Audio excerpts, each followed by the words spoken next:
Hey guys, welcome to wifi classes. My name is Gaurav Tilthiya.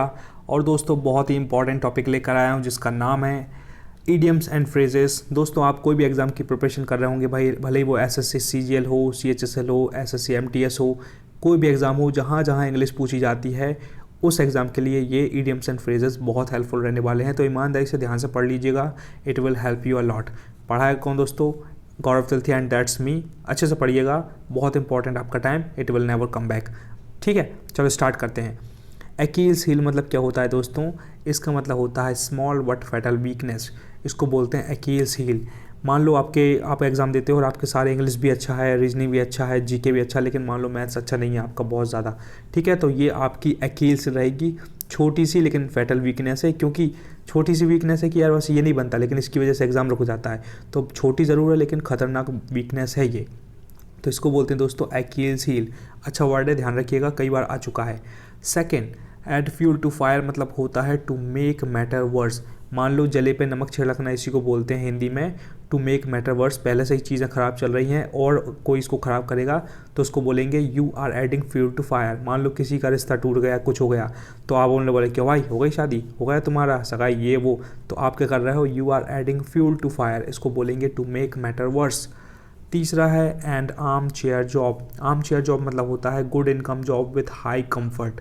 Arm chair job मतलब होता है कुछ जॉब ऐसी होती है दोस्तों, मस्त हाथ फैला के बैठे हैं चेयर पे और खूब सैलरी बन रही, खूब पैसा आ रहा है ना। कुछ गवर्नमेंट जॉब होती हैं जो बड़ी वाली, जिसमें खूब पैसा भी आता है और बड़ी बड़ी पोस्ट होती है, तो उसको बोलेंगे एन आर्म चेयर जॉब, मतलब good income job with high comfort.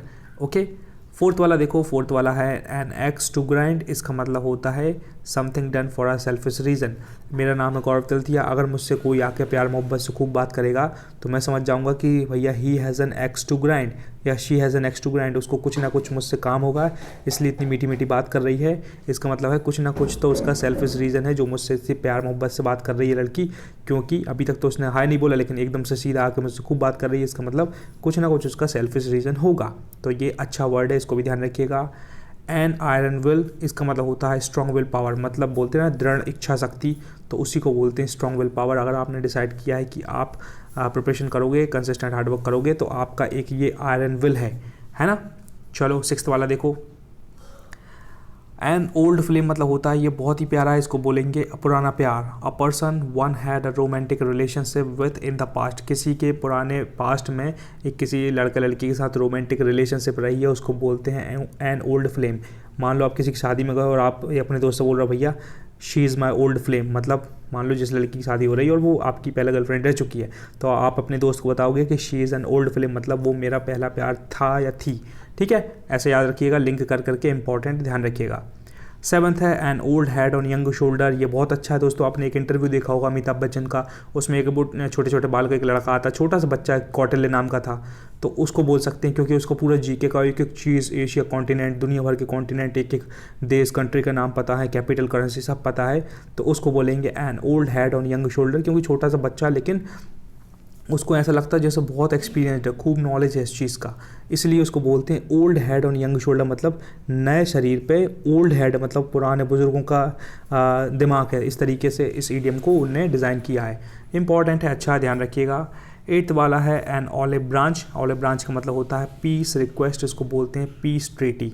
मान लो चाइना और इंडिया के बीच में लड़ाई चल रही है, तो क्या करना चाहिए इन दोनों को? ऑलिव ब्रांच करना चाहिए। मान लो इंडिया और पाकिस्तान के बीच में लड़ाई चल रही है, तो क्या करना चाहिए दोस्तों? इनको ऑलिव ब्रांच करना चाहिए, इनको करना चाहिए peace request, and it's very very important, इस वर्ड को ध्यान रखिएगा। नाइन्थ वाला देखो, एप्पल ऑफ डिस्कॉर्ड मतलब होता है मैटर ऑफ डिस्प्यूट।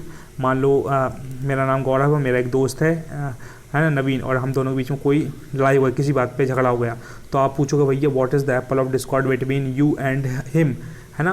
तो एप्पल ऑफ डिस्कॉर्ड मतलब होता है मैटर ऑफ डिस्प्यूट। किसी भी दो बंदे के बीच में, मान लो पाकिस्तान और इंडिया की लड़ाई चल रही है, तो आप पूछोगे what is the Apple of Discord between Pakistan and India. ठीक है, क्या है दिक्कत, क्या है? इसी को एक और वर्ड बोलते हैं bone of contention. Bone of contention मतलब भी झगड़े का कारण होता है, उस वर्ड को ध्यान रखिएगा।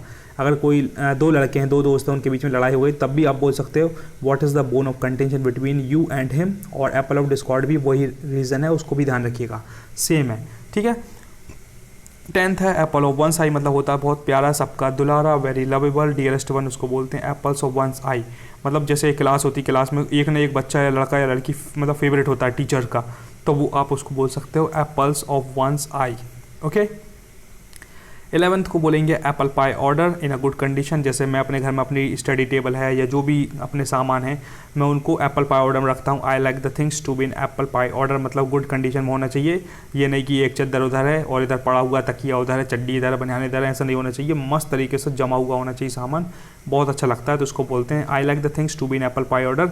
अब आप कहीं किसी के घर में जाओगे या कहीं कुछ सामान फैला रहेगा तो आप बोलोगे यार आपके घर में भयंकर सामान है, यहाँ वहाँ फैला रहता है, मुझे तो I like the things to be in apple pie order. वो क्या क्या क्या क्या बोल दिया, क्योंकि भाई इतना खतरनाक ईडियम हर किसी से नहीं बनता। कुछ इंपॉर्टेंट शानदार लोग होते हैं उनको ऐसे ईडियम पता होते हैं, जो अच्छा कम्युनिकेटर होते हैं ना वो सारी चीज़ों को जान लेते हैं। ठीक है, तो आप एक अच्छे कम्युनिकेटर बनना चाहोगे तो ज़रूर पढ़िएगा। 12th को बोलते हैं at a loss. At a loss मतलब होता है to be unable to decide, ऐसा बंदा जो डिसाइड नहीं कर सकता। मान लो मुझे किसी ने मैथ्स का एक खतरनाक पजल दे दी तो I will be eight a loss, है ना। या मैं बोलूँगा कि भैया मैं इंटरव्यू देने गया है, मैंने ये वाली तैयारी कर गया था, वो एग्जामिनर ने कुछ नया ही क्वेश्चन पूछ लिया तो I was at a loss. आप जैसे IAS एग्ज़ाम का इंटरव्यू देने के लिए गए और उन्होंने खतरनाक वाला कोई क्वेश्चन पूछ लिया उन्होंने कहीं का, तो आप क्या चले जाओगे, लॉस में चले जाओगे। तो आप अपने घर वालों को या दोस्त को क्या बताओगे, when the examiner asked me a question I was at a loss, मतलब बिल्कुल मैं अनएबल टू डिसाइड, मुझे समझ में नहीं आया कि क्या बोलूँ, मतलब कन्फ्यूजन हो गई। तो अच्छा वर्ड था ये, ठीक है। और एट अ पिंच मतलब होता है ट्रबल, मतलब पिंच जैसे वो चिमटी खोल देते हैं अपन तो ट्रबल में आ जाता है लोग, मतलब है ना। चिमटी कब खोलते हैं, जब मस्ती करते हो आप, तो आपको किसी ने चोटियाँ खोल दी, तो एट अ पिंच मतलब भी वही होता है इन अ ट्रबल। ओके। 14th वाला देखिए एट अ आर्म्स लेंथ, इसको बोलेंगे अवॉइड बिकमिंग टू फ्रेंडली, मतलब ऐसा है कि एक हाथ दूर रहो। इसका मतलब तो यही हुआ ना, पढ़ने से भी यही लग रहा है। एट आर्म्स लेंथ मतलब होता है भैया मुझसे एक हाथ दूर रहो। तो अवॉइड बिकमिंग टू फ्रेंडली, कोई ज़्यादा ही तो आपसे चिपक रहा है तो आप क्या करोगे, एक हाथ दूरी बना लोगे उससे, इसी को बोलते हैं एट आर्म्स लेंथ। अच्छा वर्ड है ना। 15 देखिए एट ईज़। ईज़ मतलब होता है सब कुछ ईजी चल रहा होगा, free from pain and anxiety. अपने सैफ अली खान के बच्चे, तैमूर, करीना कपूर का बच्चा, तो ये सब ऐश में है, ऐश्वर्या राय की बच्ची और विराट कोहली की जो बच्ची हुई है, तो ये सब ईज़ में रहने वाले हैं। Free from pain and anxiety, कोई टेंशन नहीं, कोई दिमाग पे टेंशन नहीं है, मस्त रहेंगे साफ साफ। 16th है एट वंस फिंगर्स एंड, मतलब होता है to have a complete knowledge. आप पढ़ाई कर करके, मेहनत कर करके, कंसिस्टेंट हार्ड वर्क कर करके आपका टॉपिक ऐसा हो जाएगा कि आपकी हर चीज़, वोकैबलरी या idiom and phrases, one word substitution आपकी फिंगर टिप पर रहेंगी, उसको बोलेंगे to have a complete knowledge. ऐसा टाइम आएगा जब everything will be at your fingers end, आपको कोई भी क्वेश्चन पूछोगे इंग्लिश का, वोकैब का, इडियम का, स्पेलिंग का, एरर का, आप फटाक से बता दोगे। इसी को बोलते हैं at one's fingers end. Last के 3-4 और बच्चे ख़त्म करते हैं। एट वंस विट्स एंड मतलब होता है पजल्ड, कन्फ्यूज्ड, परप्लेक्स। ये भी एट आ लॉस जैसा ही है, एट आ लॉस। बिल्कुल भूलना मत यार, पढ़ना सिंसियरली से पढ़ना, ये 5-10 मिनट बहुत इंपॉर्टेंट है। एट वंस विट्स एंड मतलब होता है कम्प्लीटली पजल्ड, कन्फ्यूज्ड, परप्लेक्स्ड, है ना। जैसे मुझसे किसी ने कोई खतरनाक मैथ्स का क्वेश्चन पूछ लिया तो मैं अपने एट वंस विट्स एंड पे चला जाऊंगा, मतलब पजल्ड हो जाऊंगा, कन्फ्यूज हो जाऊंगा। इसको रट लो तोते की तरह, बहुत इंपॉर्टेंट है। लास्ट थर्ड है एट 6 and 7 मतलब होता है कंप्लीट डिसऑर्डर, मतलब जैसे वही घर में सामान यहाँ वहाँ पड़ा है, आपकी टेबल यहाँ, बुक्स यहाँ है, आपका पेन यहाँ है, आपका सामान यहाँ है, तो एट 6 and 7 सब मतलब तितर बितर जो फैला हुआ आपके घर में सामान, उसको बोलते हैं कंप्लीट डिसऑर्डर, है ना। और एप्पल पाई ऑर्डर मतलब होता है सब कुछ सुव्यवस्थित, हिंदी में क्या बोलेंगे, सब कुछ बिल्कुल एक सा सुव्यवस्थित, मतलब इन एप्पल पाई ऑर्डर। ये कैसा बड़ा हो गया भाई, चलो छोटा करते हैं। सेकंड लास्ट है एट स्टेक, मतलब होता है एट रिस्क और इनसिक्योर्ड, मतलब जैसे अभी आप तैयारी कर रहे हो, कोई बंदा IAS की तैयारी कर रहा है तो उसका फ्यूचर एट स्टेक पे है, मतलब दाव पे लगा है, क्योंकि अगर निकल गया तो चांदी चांदी, नहीं निकला तो बर्बाद ज़िंदगी, ठीक है। तो ऐसा चाहिए। तो एट स्टेक मतलब होता है एट रिस्क एंड इनसिक्योर्ड, तो जो गवर्नमेंट एग्जाम की तैयारी करते हैं उनका ज़िंदगी स्टेक पे होती है, क्योंकि अगर निकल गया तो बहुत सही है और नहीं निकला तो बहुत परेशान हो जाते हैं। तो ये सच है, इस वर्ड को ऐसा लिंक करिएगा।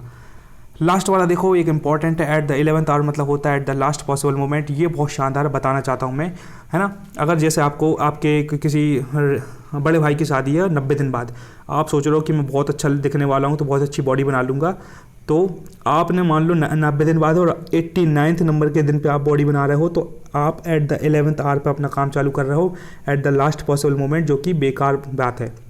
इसको बोलते हैं एट द 11th आवर। कोई आपसे बोलेगा भैया you are starting your workout at the 11th hour, बिल्कुल लास्ट पॉसिबल मोमेंट पे आप कर रहे हो, तो इसको ये बोलते हैं, समझ में आया। और मैं कैसे बताऊँ, आपका 11 बजे का एग्ज़ाम का टाइम है और आप पहुँच रहे हो 10:59 पर पहुँच रहे हो, तो आप एट द 11th आवर पे पहुँच रहे हो, इसको बोलते हैं एट द लास्ट मोमेंट।